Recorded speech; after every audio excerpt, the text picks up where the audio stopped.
Welcome to USA Global TV and Radio, where our mission is to provide education, entertainment, hope, and inspiration.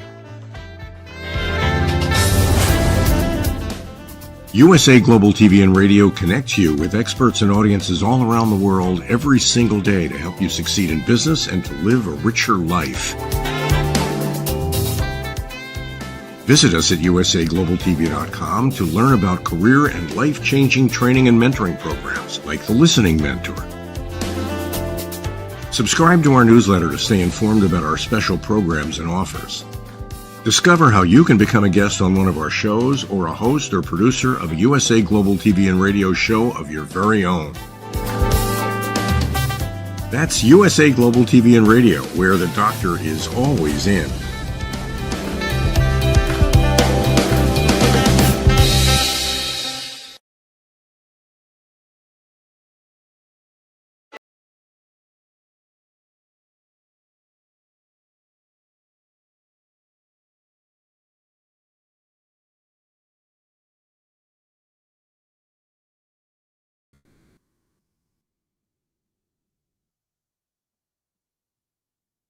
Hello and welcome. Good morning, good afternoon and good evening to wherever you are joining us today to watch and listen along to this episode of Authentic Achievements. And I'm normally joined by the fabulous Dr. Jacqueline, who is the founder, visionary and chief listening officer for Global TV and Radio. And she is here with us, but she's actually producing for us. So today, instead, I'm going to be joined by the amazing Lisa Ventura, who is my friend and co-founder of International Imposter Syndrome Awareness Day, which we started 4 years ago this year. So without further ado, I will bring in Lisa and introduce her to you. Lisa, hello. Hello there, Kim. It's an honour to be here this afternoon. Thank you. Oh, I'm so excited. I mean, one, I always love our conversations, but two, this is such an important subject and one that I know is close to our hearts. One, because we co-founded it, but two, because both of us have had our own challenges with that internal imposter over the years. So could you tell our audience, for those people that don't know anything about you yet, a little bit more about you and your journey, please? Absolutely. So I have been in the cybersecurity industry now for a number of years, since around 2009. Prior to that, I'd actually worked for a number of years in the entertainment industry, and I worked with the host of Who Wants to Be a Millionaire here in the UK, Chris Tarrant. Even then, I still had the biggest amount of imposter syndrome of, oh, I'm working with Chris Tarrant of all people, and this sort of thing shouldn't happen to me, and I'm a complete fraud and I shouldn't be here. And those feelings have stayed with me throughout everything that I've done and went on to do. So after that time, I went on to found the UK Cybersecurity Association, which is now called Cybersecurity Unity. And that's a membership and trade body for the cybersecurity profession here in the UK. The rebrand to Cybersecurity Unity means that it can be a more global membership trade association. And I've also done a lot of writing in the cybersecurity field, a lot of cybersecurity awareness training and cyber psychology. I talk a lot about the human elements of cybercrime and social engineering.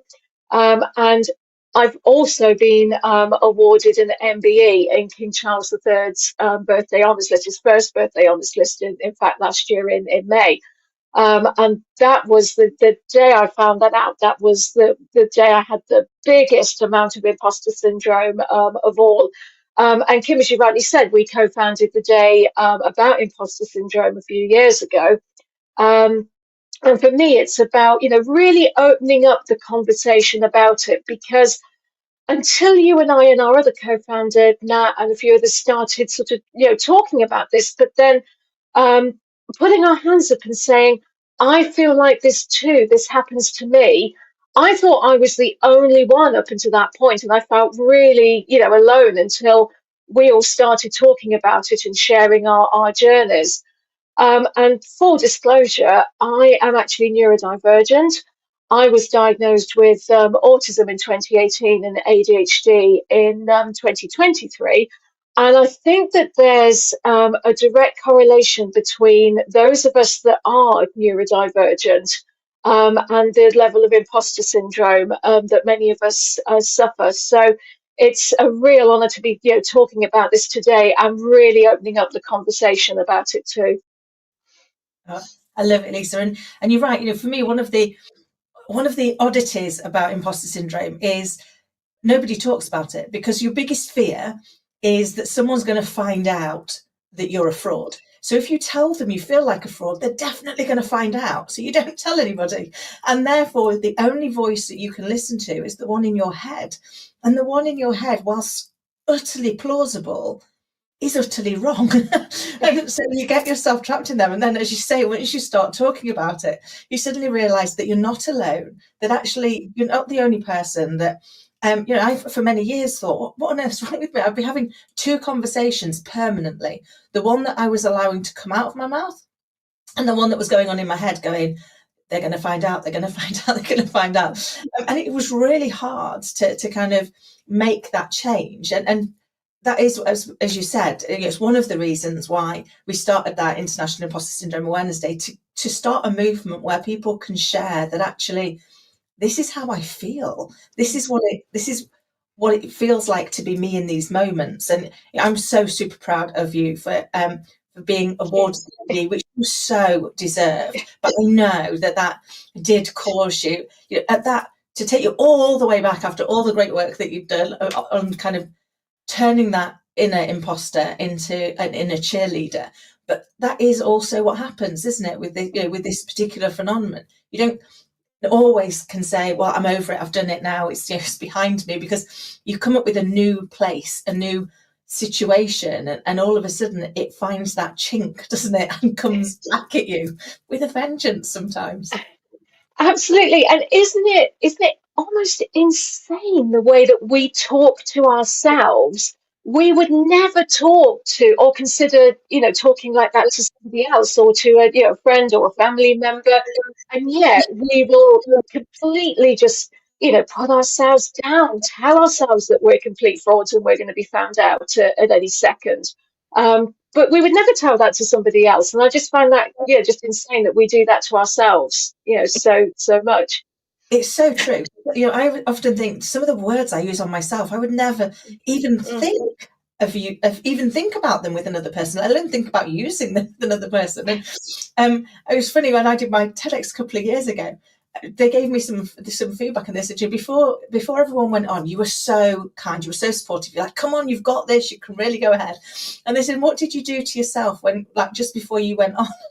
I looked at myself and went, oh, for crying out loud, it's 12 minutes and you're not going to die, are you? So just get over yourself and get on. They were like, the difference in kind of how you spoke to yourself versus how you spoke to everybody else. And I was like, yeah, funny, I would never have thought of saying that to anybody else, but to myself, that made so much sense. And, as we've chatted about a lot over the last few years, that is one of the great tricks, isn't it? Is to be able to say, if this was somebody I loved, that this was happening to, we're having this opportunity, that we're doing this thing, what would I say to them? And then say it to yourself so that you can actually be kinder. We're with ourselves 100% of the time. We're the one person we can't get away from. So why do we allow ourselves to be our own worst enemy instead of our own best friend? Absolutely. And the things that we tell ourselves that, we're no good at what we do, that I didn't do that right, or I didn't say that right, or I didn't, complete this task correctly, or whatever. And the pressure that we put on ourselves as well to, deliver those things. And a lot of it is self-imposed pressure as opposed to, deadlines or so wherever we work or the things that we do. And I just find it, fascinating that insight into that psyche of where we tell ourselves, these things that are just blatantly not true, at all. For years, I kept sort of telling myself in my head, you're a fraud. You don't deserve to be in this industry. You don't deserve to transition into cybersecurity. You don't deserve, anything that you're doing. And turning that around has been one of the biggest challenges. And I mean, for me personally, one of the biggest things that I say about imposter syndrome is that I don't think it ever completely goes away. I think there's always some, elements of it there. And so I prefer to frame it around managing imposter syndrome as opposed to actually, getting over it and never having it again, because I think that that's quite unrealistic. So I work on a number of things in a number of ways to manage it when I can feel those thoughts creeping into my head. And I've also, I was actually on a course this last month in January to become a neurodiversity in the workplace trainer. And one of the course cohorts shared something about her own imposter syndrome. And I asked her if I could sort of, take this idea and talk about it, and particularly talk about it during the day. And I'm hoping she'll come on and do a Q&A with me on the day itself, because she said she'd named her imposter syndrome and she calls it Doris. And whenever she feels that Doris is making an appearance, she'll always turn around and say, just go away, Doris, be quiet, Doris, and things like that. And I just found that just so, interesting and insightful that she'd actually, given a name to her imposter syndrome. And I really hope she'll come on the awareness day and do a talk with us about that. Oh, that would be fab. And I think it's funny, isn't it? I did mine almost the other way. So one of the things that I noticed, and I noticed this in my little girl, is even when she's really scared about something, like the slide's too high, and she's got to the top of it, but she's not going to come down because it's too high. That the minute you give her favourite toy, like her little Lenny, all of a sudden she can do anything. And it took me back to when we were kids, and actually I was the same, as long as I got my favourite toy that clearly was a stuffed animal and wasn't actually going to do anything to help me whatsoever. As an adult, I know that now, but as a child, as long as you'd got that, you were invincible. And so now I've got a tiny version of her toy called Lenny, who sits in my office. And every time I have those moments where I'm doubting myself, I'm like, come on, Lenny, I need you now. Because actually with you, I'm invincible. Because I think you're right. I think it's about, it's like when people, lots of people now do meditation. And I know when I first started out doing that, I was like, I do it wrong. I can't even get that right. I'm supposed to be meditating. I can't even get that right. Because I thought you weren't allowed to ever have any negative thoughts. So you weren't allowed to not be able to just think nothing. And I don't think I've ever been able to not think anything ever. So my brain just doesn't work like that. And then I realized actually it isn't. It's about not judging. It's about letting whatever comes come and go, and then letting it go without passing judgment, without holding on to it. And that's really helped me in those moments where my inner critic starts to chat, because it's like, okay, thanks for that. I respect your opinion, and I'm going to release you now because I don't believe it. It no longer serves me. And some of it was in that, almost externalizing it. So when I remembered at one point, and it really hit home for me, I suddenly thought, actually, you're making your opinion that you're not very good more relevant and more correct and more likely than all these people that you aspire to be like that are telling you you're doing well. So what gives you the right to think that you're more knowledgeable than they are? And I was like, well, I don't. And I don't think I'm more credible, because obviously I'm in this.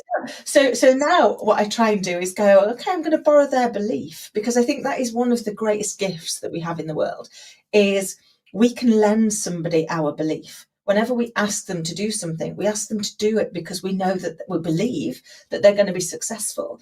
But if we took the moment to actually share that with them, to say, Lisa, I want you to come on today to the show because I know you're going to be epic. And I know that, this stuff, you're so credible and you're so real and relatable that you are going to be amazing. That actually that then allows you to be in a much better place to come on and be successful, because you're like, okay, I can borrow your belief that I'm all of those things, rather than that panic that maybe we're not. I think there's so many little things like that we can do to help each other, can't we? Absolutely. And for me, I've been subjected to a lot of bullying and abuse over my lifetime.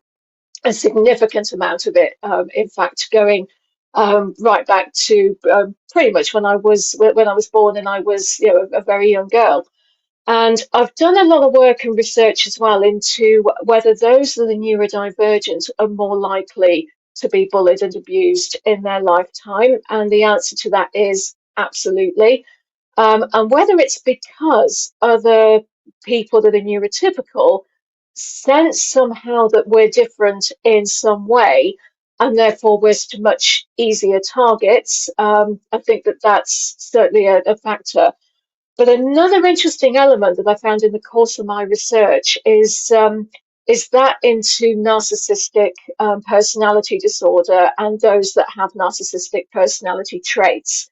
Because when I really started to delve into to this area, I realized that all of those that had bullied and abused me in my lifetime did indeed display very, very narcissistic traits, or even full-blown narcissistic personality disorder. They could never admit that they were wrong in any way at all. They couldn't empathize with you. Everything was always about them. Even if you talk to them about, yourself, it would be, oh yeah, but this happened to me, or I had that, or whatever it was. They had to one-upmanship you with it's having something, far worse than what you had. And I realized that element of narcissism that had been present throughout my life was a big factor in the amount of imposter syndrome I had, with on top of being neurodivergent as well. I had it aimed at me on all sides. And what really helped for me in reframing it all wasn't just going through cognitive behavioral therapy or anything like that. I actually had EMDR therapy to help reframe some of the more traumatic episodes of bullying and abuse that I'd experienced throughout my lifetime.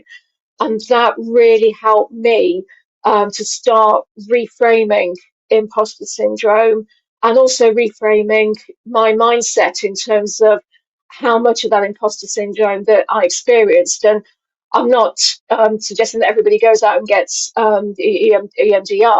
Mine was because I'd been through some significant trauma in my lifetime, as well as the bullying and abuse. But once I'd done that, and that helped me reframe imposter syndrome, I then found some other hints, tips, and things that I got happy to share as well, that helped me in terms of managing that inner imposter syndrome, and telling Doris to give it a name, as the lady on the course cohort did, to shut up and go away.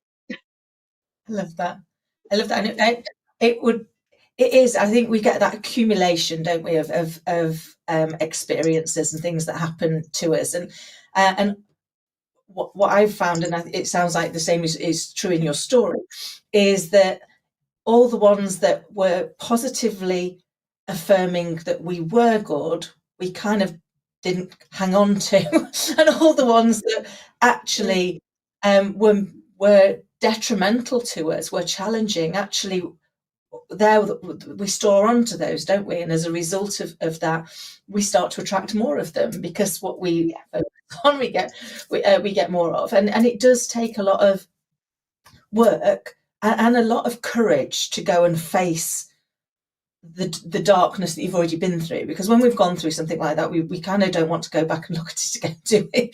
Because it was horrible, and it's like, at least it's not happening now. But unless we do go and look at it and take the learnings and do the hard work that you've done to do that reframing, it's always just bubbling under the surface, isn't it? It's like it's always going to be there for us to do more of. So the fact that you've had the courage to do the work, and have the courage to share that with people, and to share your experiences, and also the ways that work for you. Because I think that's the other thing with this type of challenge that we've got, is what works for me might not work for you, and what works for you might not work for the next person. But if we share all of them, if we, one of them will hit the right person, and it will work for them.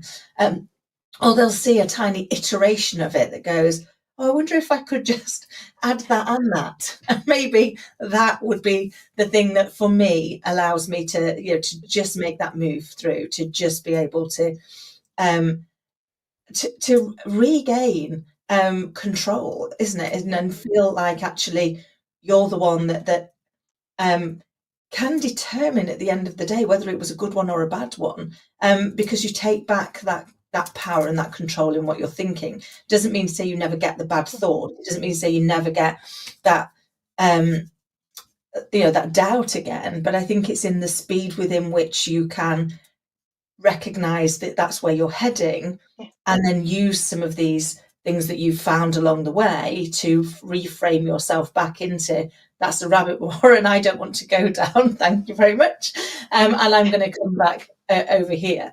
Could you share with us perhaps some of the ways that you do that, please? Yeah, absolutely. So some of the things that I do to sort of manage my own imposter syndrome, and as you rightly said, I will caveat these with they may not necessarily work for you, but there are things that I put into place that help me a lot. And I call it, and I've done talks on this as well, because I call it flipping the script on imposter syndrome.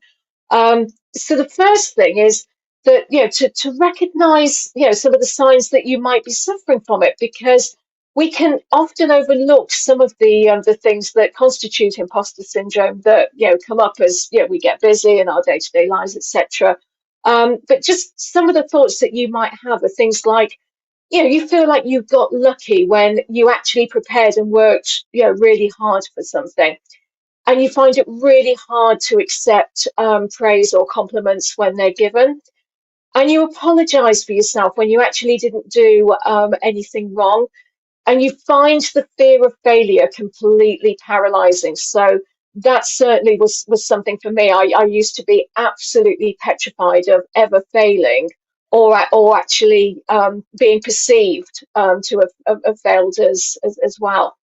And the next thing for me is, know you're not alone. Some of the most important encouragement will often come from realizing how many hugely successful people have built amazing careers even while coping with it. And I talk a lot about people like, Albert Einstein, who had a huge degree of imposter syndrome. Maya Angelou, the poet and civil rights activist. But the biggest one of all for me is Freddie Mercury, who was the lead singer of Queen. And I'm such a huge fan of Queen and Freddie Mercury. And the story goes that Freddie was always so plagued with imposter syndrome that before he would go out to do a live performance, he would literally be absolutely physically, sick. And then he would go out and he would have the crowd in the palm of his hands, and he'd come off stage. He'd say to the rest of the band something like, "Was I all right, darlings? Was I all right? Do you think that they like me?" And I just think, God, he had the entire, billions of people in the palm of his hand in that 20-minute iconic Live Aid performance in 1995 with Queen. So if somebody like him could, suffer that degree of imposter syndrome, then I'm in good company, and of course I could suffer from it too. And another thing for me is, follow your own path and don't compare yourself to others. And I realise that this is quite a really difficult thing to do. But, a few years ago, when I was thinking about launching the trade association in cybersecurity, imposter syndrome stopped me. And although I'd been in cybersecurity for a few years by then, I was thinking, I can't do this. Everyone will think I'm a fraud. I don't have the right skills to launch a trade association. I'm not talented enough to do it, and the list goes on. So I was always looking around at what other people were doing in the cybersecurity industry. And every time I got close to launching it, I panicked, thinking that I just wasn't good enough and that they were all better qualified than me to launch it. So I really had to work hard to flip the script, on those thoughts and go ahead with it, despite some quite significant personal challenges at the time. And it did pay off massively. Um, Another thing for me is to be proud of and acknowledge your achievements. So I find this, really hard to do, but I have a bullet journal. And every week I note down all the wins that I've had and the things that I've done, no matter how small or insignificant that I think that they might be. And some days or some weeks, it might even be as simple as I got out of bed that morning because I was feeling, just not like I wanted to get up or that I wanted to, face the world or do anything. So if I managed to do that and get out of bed, on a particular day, I still consider that a big win for me. So having that bullet journal and noting down, all those things, all those achievements and things that I've done, I then look back on them, and when I get those feelings of imposter syndrome creeping in, that serves as a real reminder for me that, look at what you've done and look at what you've achieved, and that really does help me a lot. I love that. And I've got a good friend who introduced me to what she called the Big Me Up book. And she recommended everybody had one, which is where whenever anybody said thank you to you, or whenever you've done something and it went well, that you put it in that book so that you can carry it around, like you say, and you can flick through it whenever you have a moment of doubt and go, no, actually, look at how far I've come. Because often we only look at how far we've still got to go. And I lived in that way you shared with, follow your own path, because actually, I say this to Scarlett all the time, the only goal that was really important is that today you are a better version of yourself than you were yesterday. You don't have to, we're not in competition with anybody but ourselves. And we've got to, we've got to start understanding that, which is we've all got a path with which we're supposed to tread. And when we actually start focusing on treading our path instead of focusing on everybody else's path and why ours doesn't look the same, then actually we find more peace and more happiness. And I loved that. So some days that it's getting out of bed or something. I often had days where my goal in life was to adult successfully for 12 hours, not well, not brilliantly, not for anything else, but just adult appropriately for 12 hours. And actually for that day, that would have been, that's what success looked like. And I think once we start to be kinder to ourselves and we give ourselves that freedom to be the perfectly imperfect people that we are because nobody's perfect, then actually we take away just a little bit of that pressure that we are pulling ourselves under with almost all the time. And I think it seems to be getting worse, particularly because we're in a compare and despair society. So we look at the airbrush perfection of everybody else's life and the messy reality of our own. We find ourselves lacking because they don't match up. But the reality is nobody's life is that perfect all of the time. Everybody's got different challenges.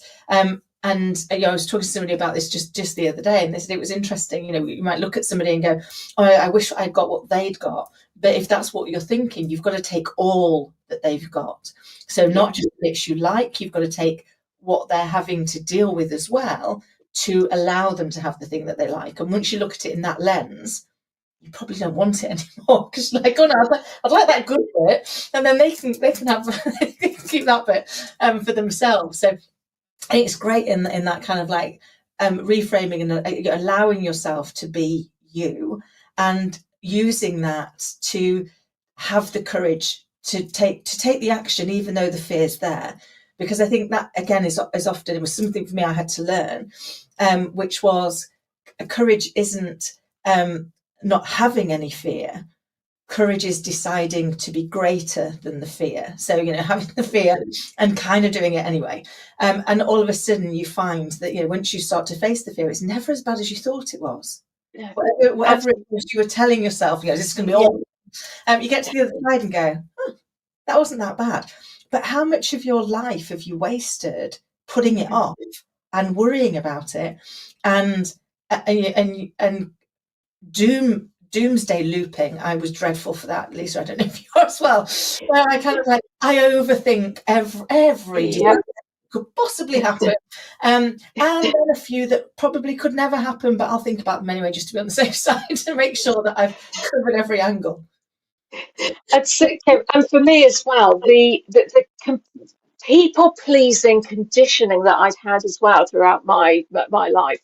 And then, taking that decision to take that big, step back and go, I've been on this planet for about 50 years, and I don't mind saying my age at all. I embrace it. And I've been on this planet for about 50 years, and yet my entire existence has been around. Are they happy? Are they happy? Is my husband happy? Is this happy? Is that happy? And nothing was left at all for me. And interestingly, when I started to set, again with the help of the therapist that I have with EMDR, when I started to set those healthy boundaries, and people really pushed back, and a lot of the abuse and so on then escalated. But I just took that big step back, and I just went, do you know what? I'm focusing on me now, and that's it. And as long as me and my little world and the people in it are okay, those are the bullying and abusing me. They can just drop off the face of the earth, and that's it. And that was really hard, considering some of the people that was doing that to me.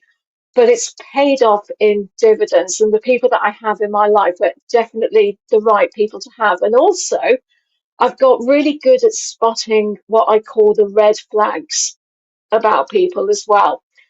And I've had one literally in the last sort of week or so where I've just gone, no, I don't have a good feeling about this person. I'm not going to engage with them if I can help it in a work capacity. And it's somebody that has come forward, really sort of gushing, wants to help with everything I'm doing in cyber and so on. But he looks a bit and reminds me of a particular bully that I had on my trade association a couple of years or so ago. And because of that, I just can't get past it. And those red flags are just screaming at me. So I'm going, no, do you know what? If I have those gut feelings and I can see those red flags, I'm pulling back and I'm not engaging. And I think social media's got a part to play as well in that whole piece of looking at people's, perfect lives and, what they're doing and holidays and houses and everything else. And it's just like, no, that my path is my path, and everybody else has got their own path. And, people will say to me, how do you do it? How do you fit it all in? And, my response is, this is called authentic achievements. And so from an authentic point of view, my response is, if my son, who hadn't, had lived and not been stillborn back in 2013, I would not be here talking to you now, because I would have been a round the clock, 24-hour full-time mother, because I knew before he was due to be born that he would have significant disabilities that were picked up on scans. But unfortunately, he was stillborn and didn't make it into this world, so I don't have any living children. But that's my path. That's my story, and I genuinely would not be sat here talking to you now. I would be the full-time mother of my son, who had significant, needs and disabilities, and would rightly be, focused on him 24/7 and not be doing any of this. So I think it's about as well not judging that book by its cover, so to speak, and not looking at the surface and thinking, oh, she does this, and she's so busy, and she goes here and she does this, but that's not the life I was supposed to have. I was supposed to be a parent, and that didn't happen. So I'm making the best of the life that I do have now, in the hope I can make my son proud of me. I have absolute faith, my love, that he is so, so proud of you. Never doubt that for a second. I know he will be. And my heart goes out to you. I lost a baby not as far along, and I don't think that I don't think words can describe it for anybody, and I don't think anybody else has the same experience. Because, I always think you can't say, I know what it feels like, because you don't, and because you're not them, and you don't know what they put to it.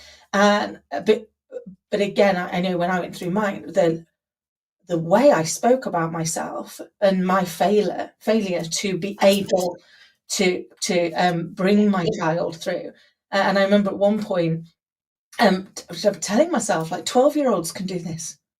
12-year-olds can do this. This is what you're put on earth to do, and you can't. That's how incompetent you are. I would never say that to another human being. Never think it about another human being. But it shows the depth of kind of just how cruel we can be to ourselves.